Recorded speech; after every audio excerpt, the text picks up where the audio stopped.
Hello! Today, we begin a conversation with Gleb Vladimirovich Nosovsky about the appearance of beliefs in the Great Empire, their influence on the creation and strengthening of the state, the development of science, military affairs, and culture in the empire.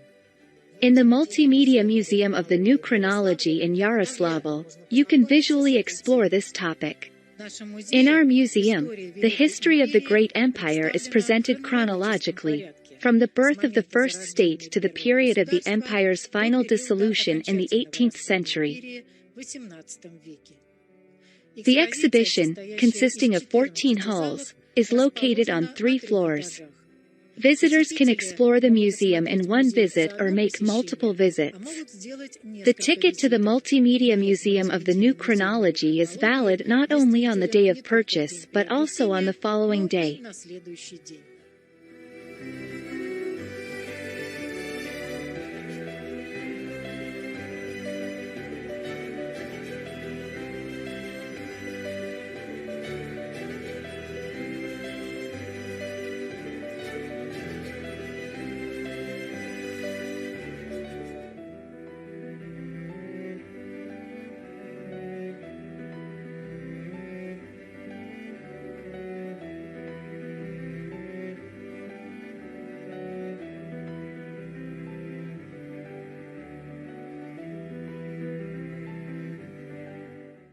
Hello, Gleb Vladimirovich. Hello, Svetlana. Happy to meet again. Gleb Vladimirovich, today I would like to ask you to talk about the development of beliefs in the Great Empire. Please tell us about the churches, hierarchies, and developments in theology in the empire. First and foremost, I want to say and emphasize that the New Chronology has no theological component. We do not intrude into the realm of dogma at all. We do not touch the foundations of any beliefs. We have great respect for the feelings of believers. I myself am a believer and attend church. Faith and science are such distinct domains that people have long understood they cannot and should not encroach upon each other's territory.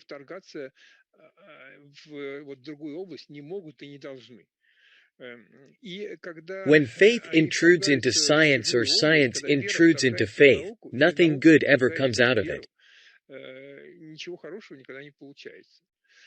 Therefore, in any belief system, there are 2 components: the belief itself and the sacred history. These are different things. There is faith and there is sacred history. Each faith has its own sacred history, its holy or notable figures, prophets, as they are called differently in different belief systems.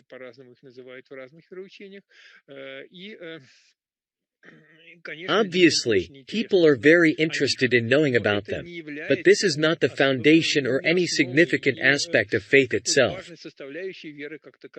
So, everything I will talk about now, I will be discussing the sacred history of the empire. What kind of people were involved in this? Who the prophets were? What God was? Because in different doctrines they look at these concepts differently. Let's begin. According to the New Chronology, ancient prehistory is shrouded in mist.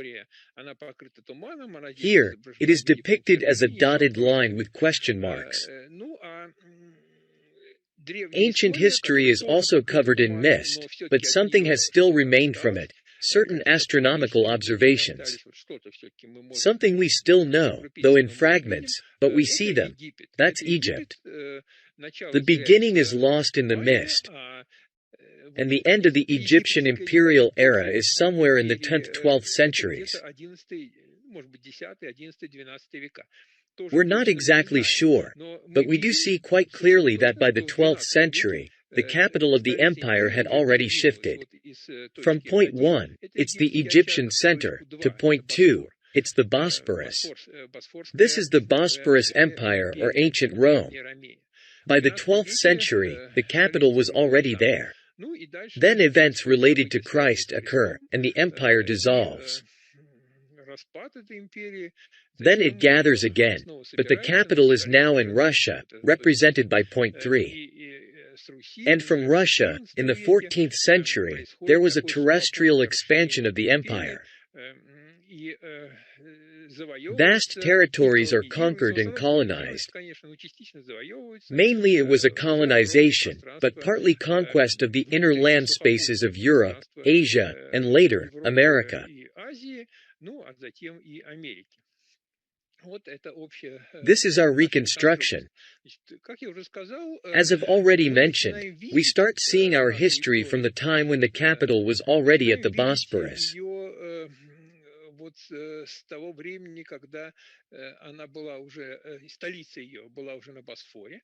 However, they never forgot Egypt and assigned to it the role of a royal burial ground as their ancient center. Because burial customs are always the most conservative.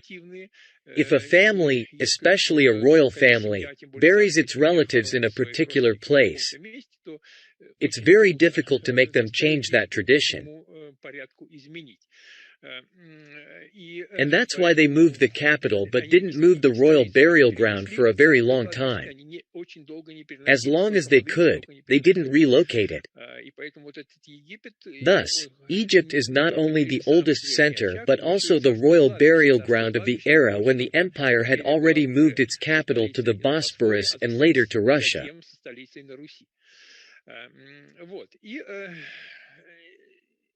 Certainly, many wonder, what did the sacred history look like? This is the history of the empire's expansion, the movement of its capital, but what actually constituted the sacred history? Where did the different beliefs come from, the religious disputes, various viewpoints, and so on? Where did modern schools originate from? Let me reiterate that I'm talking here only about written history, only about the history of our civilization, written civilization. I'm not discussing the history of non-literate peoples here, who certainly had their own different beliefs.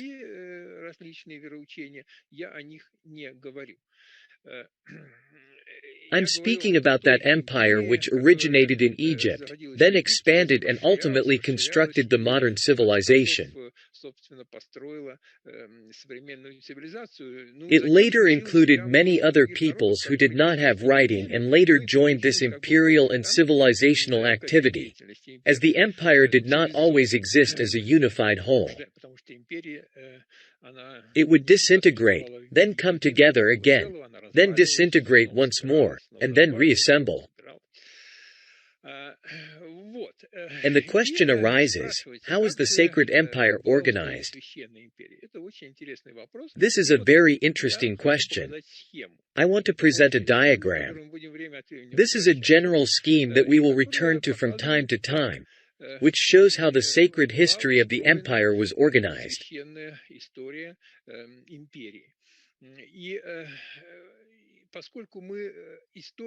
Since, except for some scattered details, we can see the actual history, not just the sacred one, in more detail only from the 12th century onwards.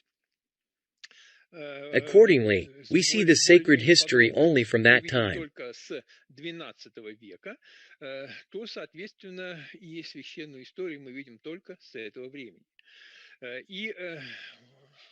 According to the new chronology's perspective, our more or less detailed history, including the sacred history, starts from the time of Christ.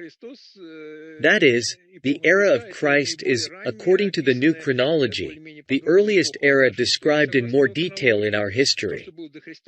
What happened before Christ, we know little about, and certainly we don't know specific details about the sacred history. Of course, there was some history, something happened, but it hasn't reached us, or at least not in the sources we can read today. I have already discussed this in other presentations.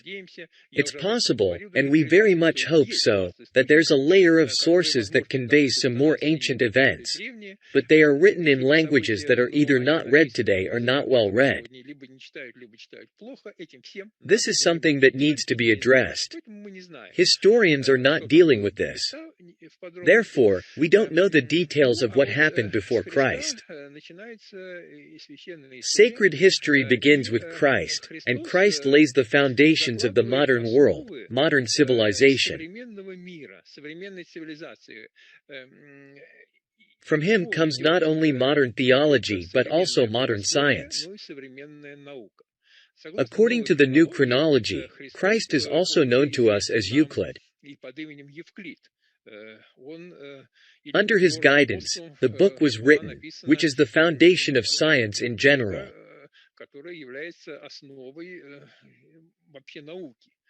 It's Euclid's Elements. This is pure science.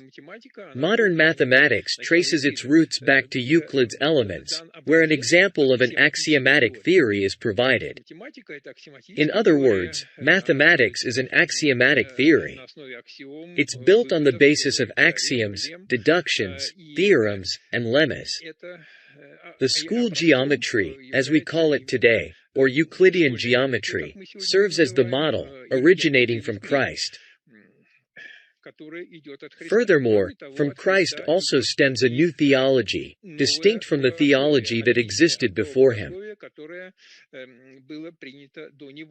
In brief, we can say something about what existed before Christ.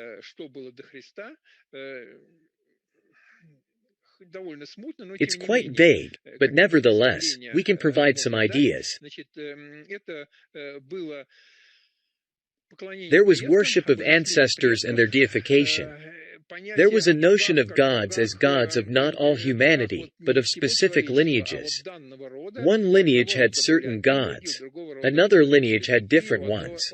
One nation had certain gods. Another nation had different gods.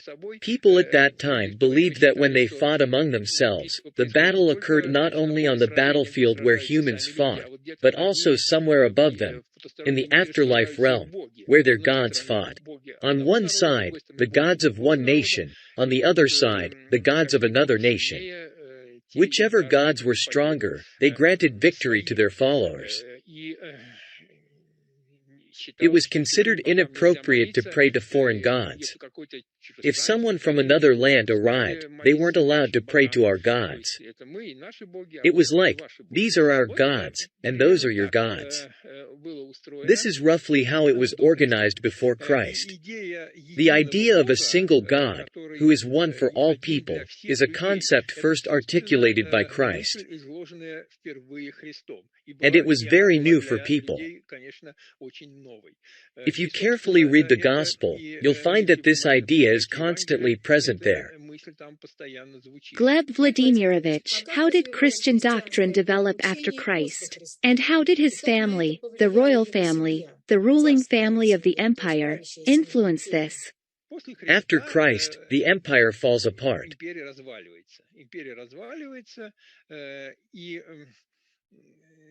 The Crusades occur, the capital is captured. The people who crucified Christ were members of his family. Everything was managed by members of the same family. We don't know in detail what happened in ancient times, but it must be understood that from the ancient Egyptian misty past, a certain family emerges, also known as the Holy Family, that established the state.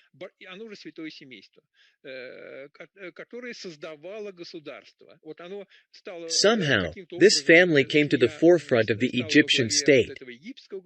And as the state developed and moved its capital, representatives of the same family remained at the head of this state and its subordinate states.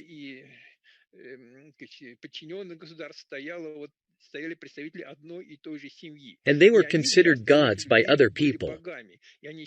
They regarded as gods not only their deceased ancestors, but also themselves. This was a divine family, and there was divine royal power. This was one of the foundational concepts of governance that this family introduced into society and on which they built civilization.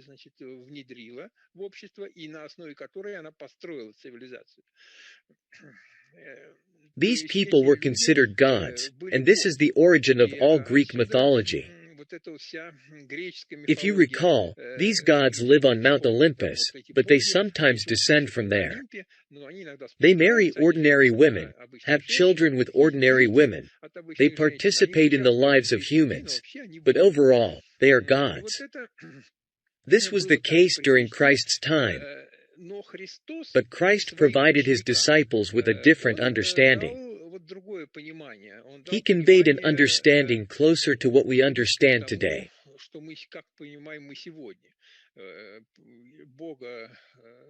God the Father, the Almighty God, and humans separated from this God and unable to compare themselves to him. The empire crumbled after Christ, he was crucified, then the Crusades occurred, and Christians came to power. However, when Christians came to power in the empire after the Crusades, the leadership of these Christians was again members of the same royal lineage, the Holy Family to which Christ belonged.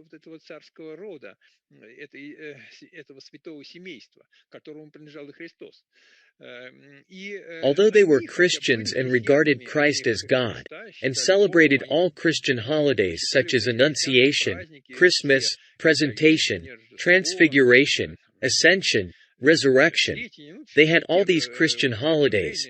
Their attitude toward Christ wasn't exactly the same as what we're accustomed to today. They regarded Christ as God, but still as their God, someone closer to them, to their family, than to all other people. He was their relative, while for others, he wasn't.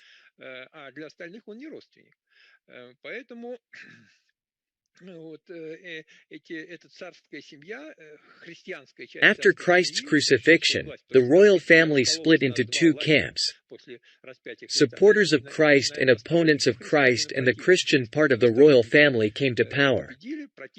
When the supporters triumphed and destroyed the opponents, the surviving members of the royal family were all Christians, but they weren't the kind of Christians we are familiar with today.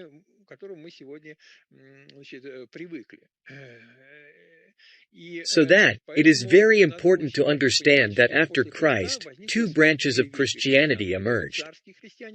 These are the royal Christians, his relatives, and the apostolic Christians. That is, the Christianity preached by Christ's disciples. These two branches coexisted for a long time, pursuing the same goals.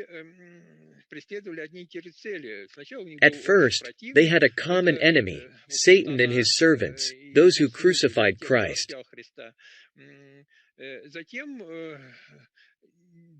Then came a time when the empire expanded again. There was a lot of military activity. This began when the capital was already in Russia, and there were many conquests, a vast amount of work to organize the empire, and so on. There wasn't much time for theological disputes. And during this period, from around 1200 to 1350, perhaps a bit later, these two branches of Christianity existed.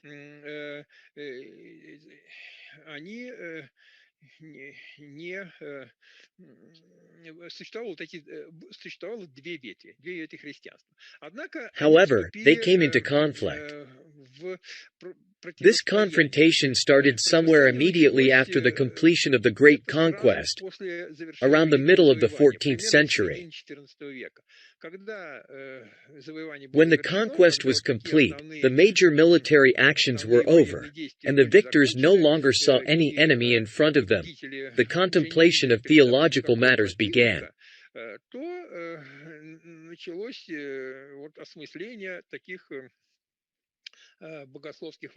Science and theology were still within the framework of the Christian Church. For the royal Christians, their church was essentially a family church. They built their own family sanctuaries, such as Palmyra, Apamea, and Syracuse.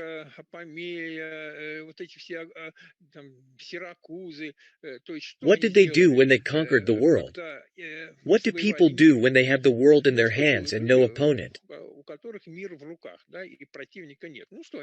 In various places, they built palaces, sanctuaries, and traveled between them. They would stay in one place for a while, then move to another place, and so on. They were met everywhere, they had servants everywhere, and they had entertainment everywhere. In essence, they did what everyone does in such a situation. They covered the known world at that time with a large number of their family sanctuaries, where they constantly maintained life with the help of a large number of attendants.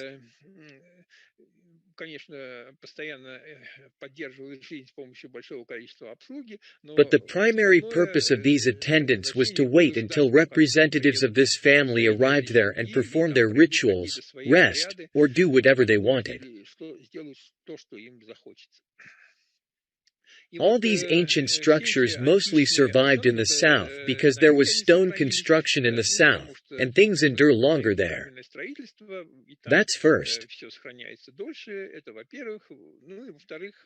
Secondly, their ancestral land was in the south, Egypt, then the Bosporus, and they always loved the south, even though they no longer ruled there and the capital was already in Russia.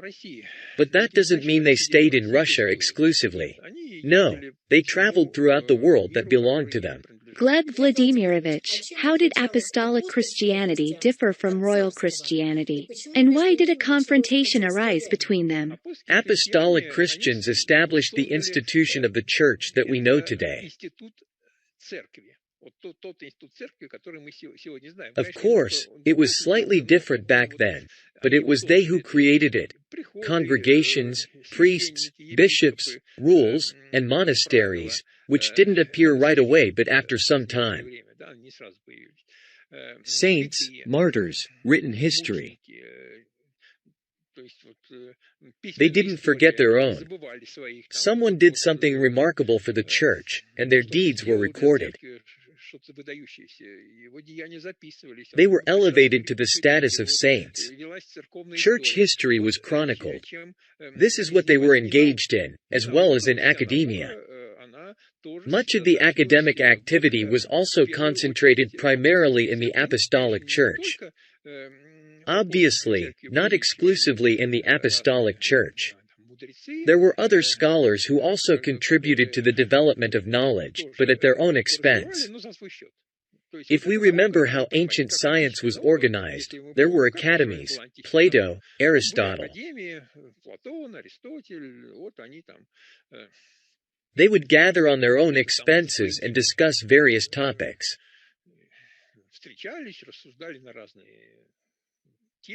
They would often write books and sometimes present them to the king with some preface. Perhaps the king sometimes paid them for this, and sometimes not. That was the nature of their free activity. But in the Apostolic Church, it was more organized. It was not just free philosophy. There were closed scientific schools that also engaged in chemistry.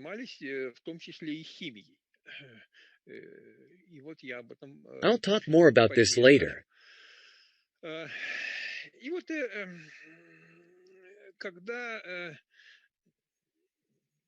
Emperors, the royal Christians, regarded apostolic Christians as their fellow believers. Because they were also Christians, they prayed to Christ, and they considered Christ as God. Even though their temples were structured somewhat differently, they were not family sanctuaries. They were other kinds of temples. But the royal Christians were fine with that. Nonetheless, when the conquest was over, they noticed that apostolic Christians did not recognize these kings as gods.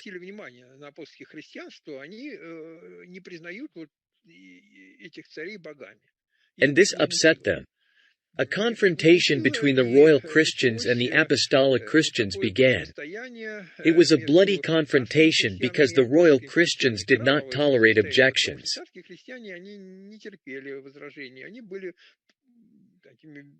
They were absolute rulers of the world. Everything was under their control. And they couldn't understand how anyone could do anything differently from what they considered necessary. Persecution of the apostolic Christians began, which in the Christian church is described as the persecution of pagan emperors against Christians.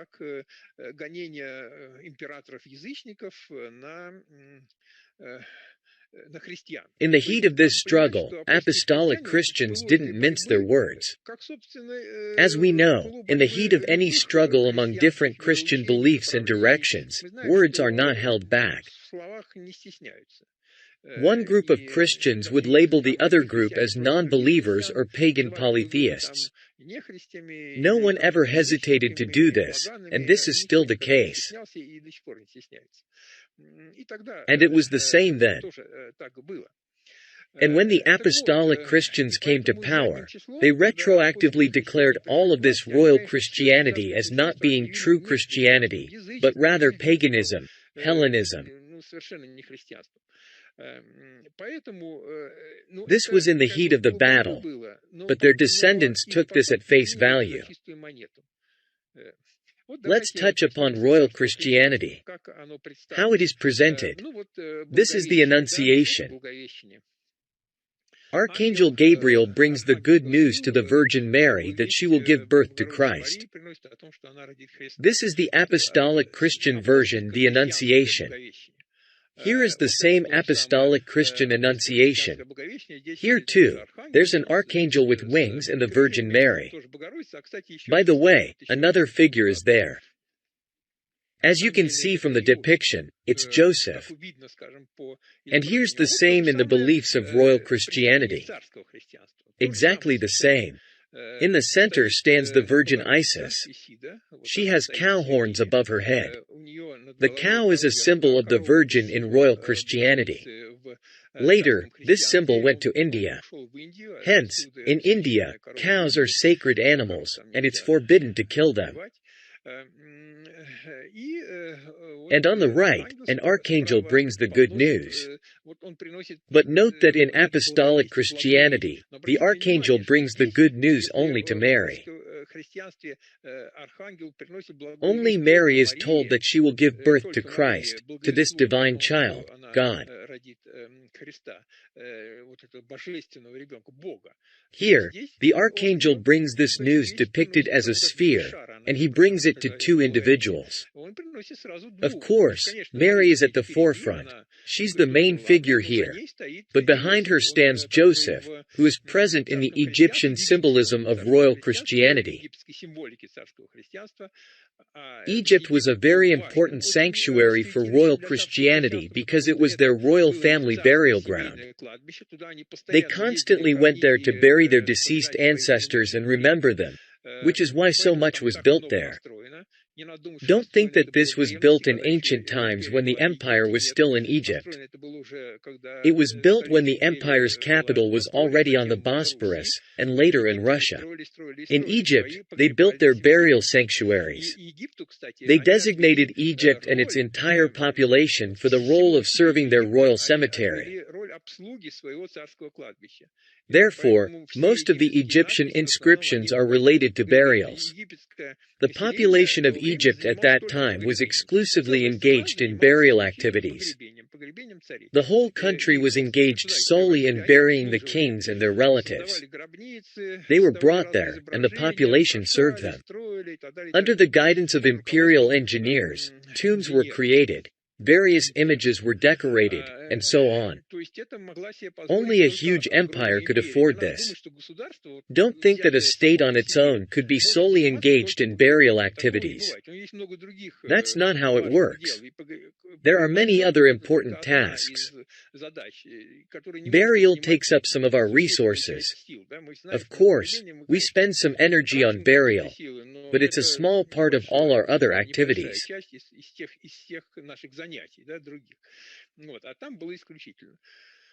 That's why so much has been preserved in Egypt. Moreover, everything there is made of stone. This is the Egyptian Annunciation. An angel announces the news to a pair. So, here, Joseph, also known as Horus or Aries, is not excluded from the Annunciation. This will come later. Apostolic Christians will exclude him and turn into an old man, who means little. For royal Christians, Joseph, also known as Horus or Saint George the Victorious, meant a lot. This is how the Annunciation looked in the beliefs of royal Christianity. Here's the adoration of the Magi. This is the familiar apostolic image. 3 kings, 3 magi, bring gifts to the Virgin with the child.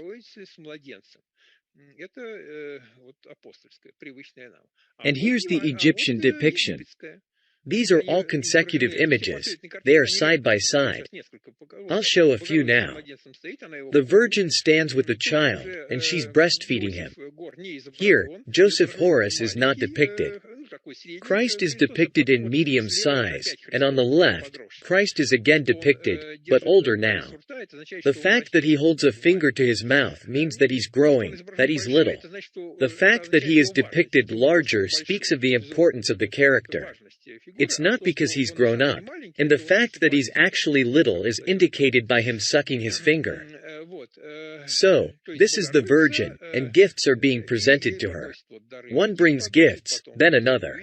This is another one. It looks similar, but it's another. And Christ's headgear changes. The third one brings gifts. In the royal Egyptian depiction, there are 4 magi.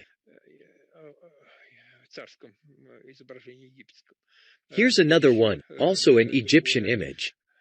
A bas-relief where the Virgin sits and feeds the infant. She's depicted as Isis, and gifts are being brought to her.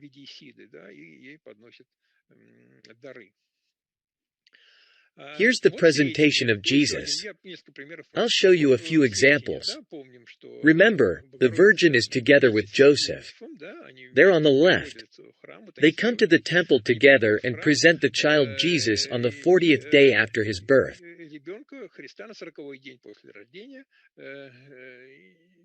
Simeon the God receiver takes the child from their hands and utters the well-known words. Anna the prophetess is next to him, but Simeon is the main figure.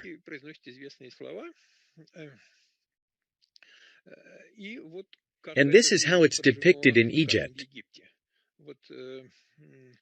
You can see the Virgin, and behind her stands Joseph Horus with a falcon's head.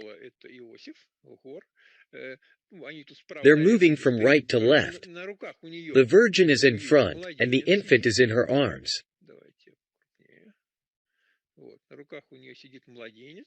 Here, just like in Christian icons, there's also a table.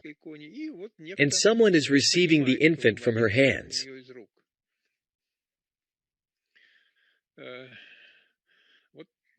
This is the presentation from the perspective of the royal Christians, how they depicted it in Egypt.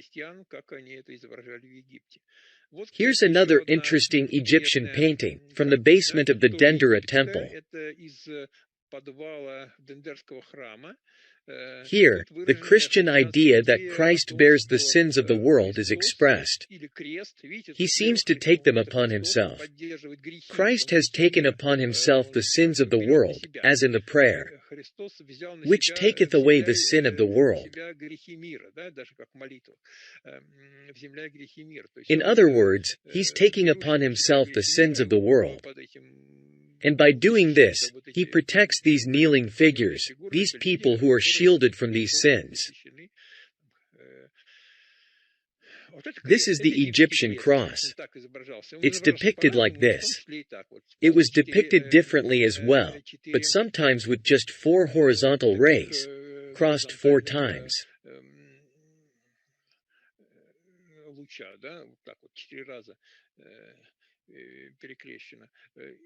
There are old Christian depictions with a similar or very close cross. Nowadays, crosses aren't drawn this way anymore, but in the past, even in apostolic Christianity, they were. The deceased hold a cross in their hands. At least, sometimes it was done like that. This is an Egyptian deceased person. He's depicted on a sarcophagus. In each hand, he holds a cross. His arms are crossed, just like today's practice when placing them on the deceased. In each hand, he holds a cross. And here's the Egyptian George the Victorious, also known as Horus. He's depicted in the form of a falcon again. He's on a horse and with a spear. He pierces a dragon, or in this case a crocodile. It's roughly the same as today. Today, George the Victorious is depicted without the falcon's head. And here is a dragon. Generally, it's the same. Here's an apostolic depiction of Jesus Christ. This is from the St. Sophia Cathedral in Kiev, on the frescoes under the dome. Here's another Christ, Pantocrator, the Lord Almighty. It's called Pantocrator. He's sitting on a throne. This is Christ and at the same time, God the Father. And here's the same thing in the perspective of royal Christianity. This is not the royal Christian's painting. Modern artists painted it based on Greek myths. This is how they imagine it. This is Zeus, Jesus. By the way, I've come across some old Christian manuscripts where instead of writing Jesus in Church Slavonic, they wrote Zeus.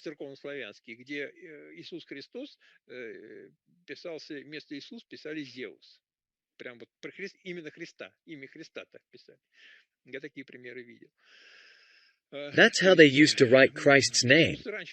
I've seen such examples. I'm not using the later spelling because we're talking about old times. Jesus was sometimes written as Zeus. This is in Church Slavonic. In Latin, it's Jesus. The J corresponds to Z. They didn't lose the J. We've preserved this spelling. Writing Zeus is outdated and hasn't been used for a long time, although there are some manuscripts where it's used. There are such examples. Returning to Zeus. It's not just Zeus.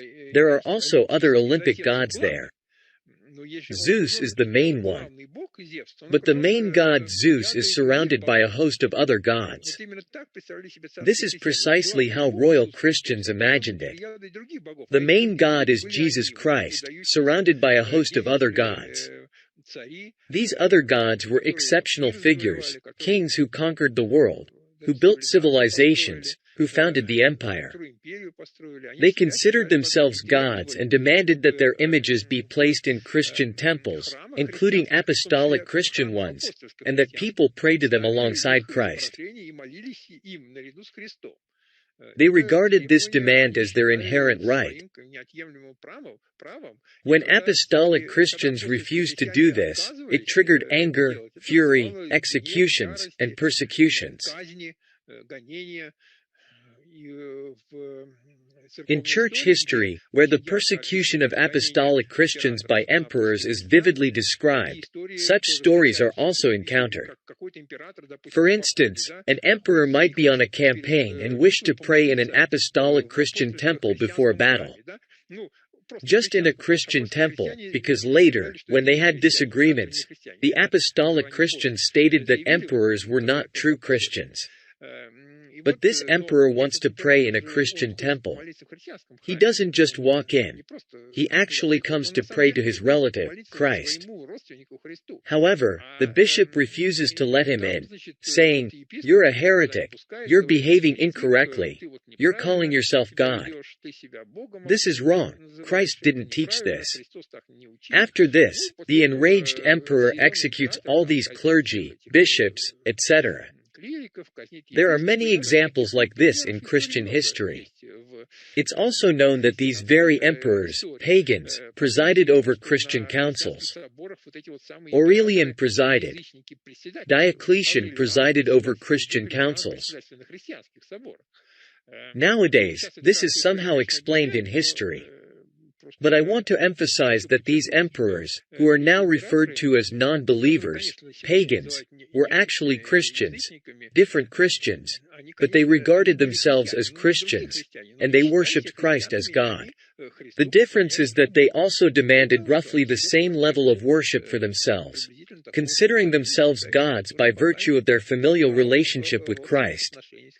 Gleb Vladimirovich, what was Slavic paganism then? This is absolutely the same. It wasn't just here, it was everywhere. There was royal Christianity, and then apostolic Christianity emerged. The difference is that in Russia, royal Christianity survived for a very long time. While it had been eradicated in many other places, it survived in Russia until the 17th century. There are decrees of the Romanovs, Mikhail Romanov, from the first half of the 17th century, and Alexei Romanov. The same decree prohibits the worship of Kolyada and Rusalka in the Kremlin.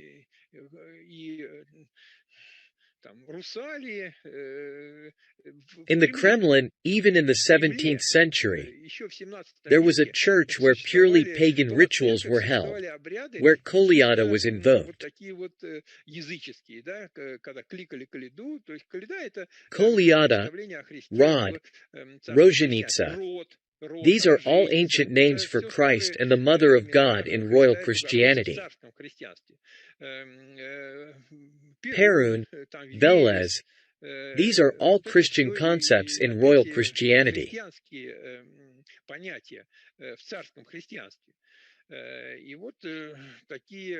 The Romanovs didn't like such rituals, but before the Romanovs, they were tolerated.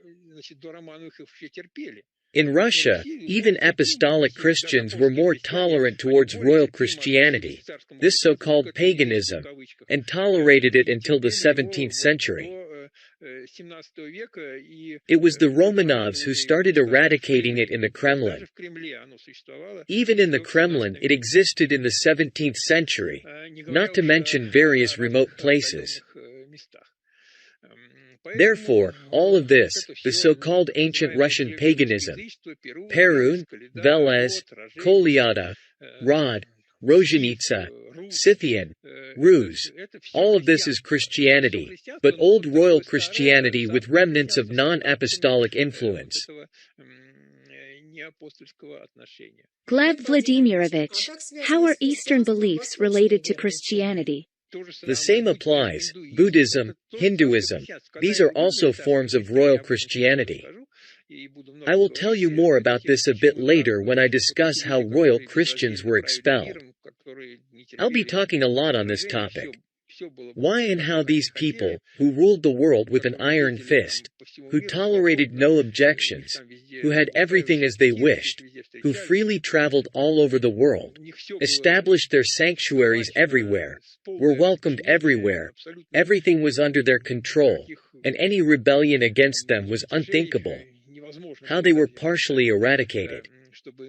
Their armies were destroyed, but their armies were the elite forces of the empire, which conquered, colonized, and subjugated the entire world and never experienced defeat. How their armies were miraculously destroyed, and then they themselves, although were not completely exterminated, of course, but had to leave for the East. In the second half of the 14th century, they went to the East, to India, and then much later, in the early 17th century, to China and Thailand. Thailand is Judea. Actually, the capital of Thailand was called Judea in the early 18th century. It is now called Ayutthaya, and it was leveled to the ground, but it's Judea.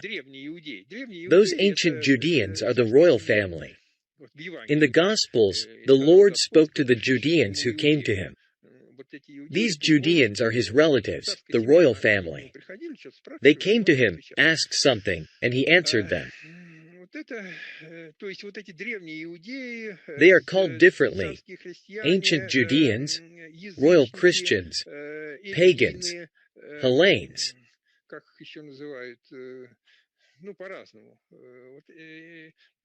They are all, in fact, royal Christians who, after the Battle of Kulikovo, were forced to leave Russia, where they ruled the world from.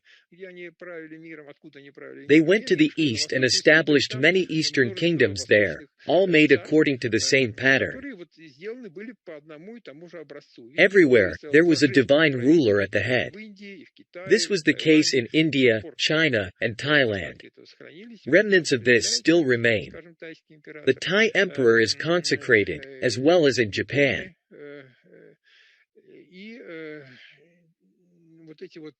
That's why Eastern civilizations appear very ancient to us. We see and feel that there's something very ancient there. In reality, the antiquity of these civilizations isn't in the fact that they are ancient, but that they have preserved our past. And what we see there, to us, is indeed ancient. For us, it's long been abandoned, but they have preserved it. That's why the East carries the impression of antiquity. It's our antiquity that was carried there. This is the Hindu Mother of God. I photographed this in a Hindu temple. This is also a Hindu depiction. The Virgin Mary is depicted as a cow. And they turned the cross into a peacock.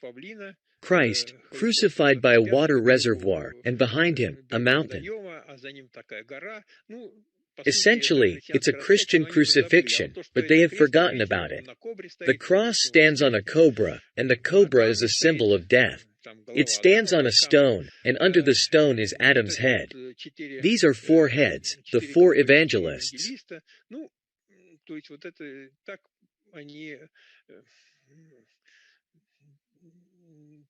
That's how Christian concepts transformed when they reached the East. In our next program, we will continue the conversation with Gleb Nisovsky about the sacred history of the great empire.